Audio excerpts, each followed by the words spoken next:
Hello అండి, అందరికీ నమస్తే. వెల్కమ్ టు ఫుడ్ పాడ్.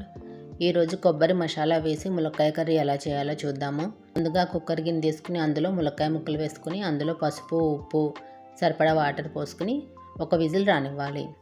ఇప్పుడు కొబ్బరి మసాలా చేయడానికి మిక్సీ గిన్నె తీసుకుని అందులో కొబ్బరి ముక్కలు, 1 ఇంచు అల్లం ముక్కలు, వెల్లుల్లి రెబ్బలు, దాల్చిన చెక్క, లవంగాలు వేసుకుని కొంచెం వాటర్ పోసుకుని మెత్తగా మిక్సీ పట్టుకోవాలి.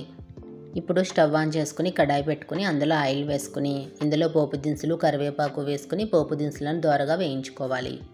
ఇవి వేగిన తర్వాత ఇందులో సన్నగా కట్ చేసిన ఉల్లిపాయ, పచ్చిమిర్చి ముక్కలు, కొంచెం పసుపు వేసుకుని ఈ ఉల్లిపాయ ముక్కల్ని కొంచెం సేపు మగ్గనివ్వాలి. ఈ ఉల్లిపాయ ముక్కలు మగ్గిన తర్వాత ఇందులో ముందుగా ఉడకపెట్టుకున్న ములక్కాయ ముక్కలను వాటర్తో పాటు ఇందులో వేసుకుని ఒకసారి కలుపుకోవాలి.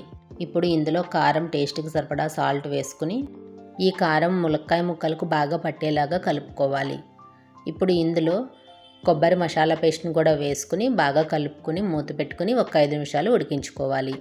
ఇప్పుడు మూత తీసుకుని కొంచెం కొత్తిమీర వేసుకుని కలుపుకుంటే కొబ్బరి మసాలా ములక్కాయ కర్రీ రెడీ అయింది. మీరు కూడా ఒకసారి ఇలా ట్రై చేయండి. ఈ రెసిపీ మీకు నచ్చినట్లయితే లైక్ చేయండి, షేర్ చేయండి. మరిన్ని రెసిపీస్ కోసం మా ఛానల్ని సబ్స్క్రైబ్ చేసుకోండి.